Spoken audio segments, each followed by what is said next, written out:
Bismillahirrahmanirrahim. Assalamualaikum warahmatullahi wabarakatuh. Hari ini kami akan membentangkan subjek IDAI 1023 Ulum Al-Hadis. Tajuk untuk presentation kami adalah Sumbangan Imam Al-Hakim dalam Ilmu Al-Hadis. Nama saya Akmal Fahmi bin Zamri, nombor matrik 2314067.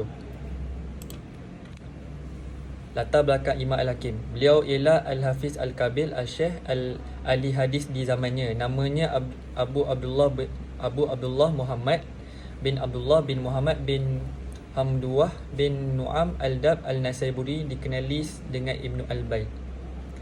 Sering disingkat dengan gelarannya bertujuan untuk mengelak kekeliruan umum. Jika disebut nama Al-Hakim sahaja, masih ada beberapa orang lagi yang bergelar sedemikian, iaitu Abu Ahmad Al-Hakim, Abu Ali Al-Hakim Al-Kabir, iaitu guru beliau sendiri, dan seorang khalifah Fatimiyah di Mesir, iaitu Al-Hakim bin Amrullah.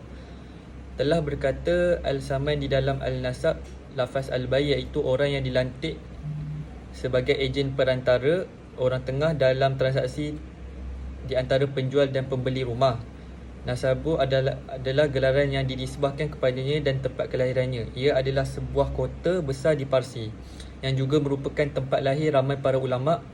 Bapanya merupakan seorang pejuang, dermawan, ahli ibadah dan amat rapat dengan pemerintah, dan seringkali membela pelbagai kebajikan yang dilaksanakan oleh kerajaan Samaniyah. Dalam sejarahnya, daerah yang dikuasai Bani Saman seperti Nasabur, Bukhara, Jabal dan semua daerah seperti merupakan tempat munculnya ulama'-ulama' besar seperti Imam Al-Bukhari, Imam Muslim, Abu Daud, Ibnu Majah dan Al-Nasai.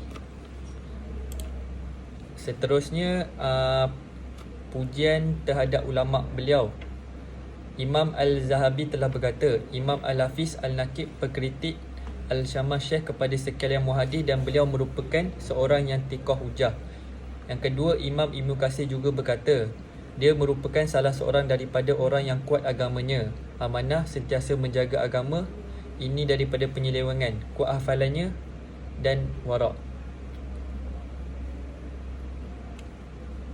Seterusnya, ayah Imam Al-Hakim.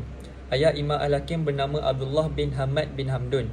Beliau ialah seorang penjuang dermawan, ahli ibadah yang hidup di tengah-tengah masyarakat yang mencintai ilmu pengetahuan. Ilmu yang sangat diminati oleh beliau adalah ilmu Al-Hadis.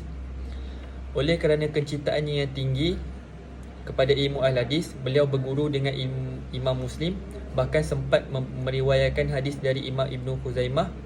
Minat beliau yang tinggi terhadap ilmu hadis turut mendorong anaknya Imam Al-Hakim untuk menuntut ilmu hadis.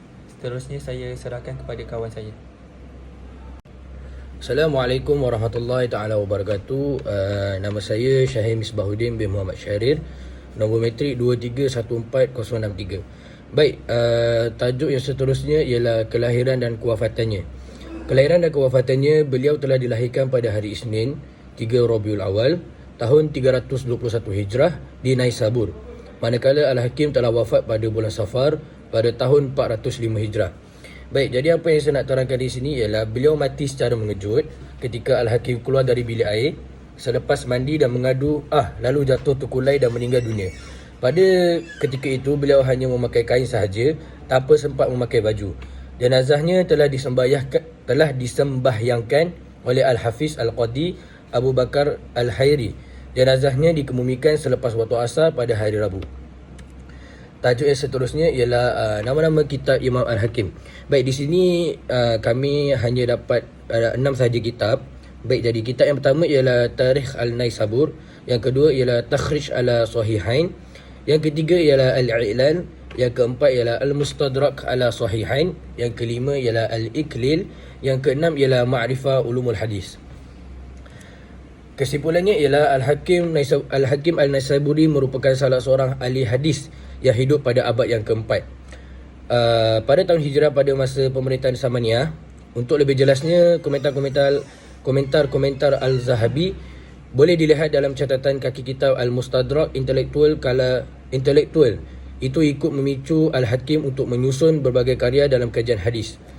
Salah satunya kitab Al-Mustadrak. Sesungguhnya umat Islam pada zaman kini sepatutnya berterima kasih dan bersyukur kerana mempunyai tokoh Islam yang berilmu tinggi dalam memberikan sumbangan kepada perkembangan bidang perundangan fiqh, yang mana sehingga kini kita sendiri dapat mengambil manfaat daripada ketokohan Imam Al-Malik, sama ada dari segi sahsiah perundangan maupun dalam konteks latar belakang kehidupan Imam Al-Hakim. Baik, saya rasa itu sahaja daripada kami. Terima kasih dan jazakumullah khairan katsira.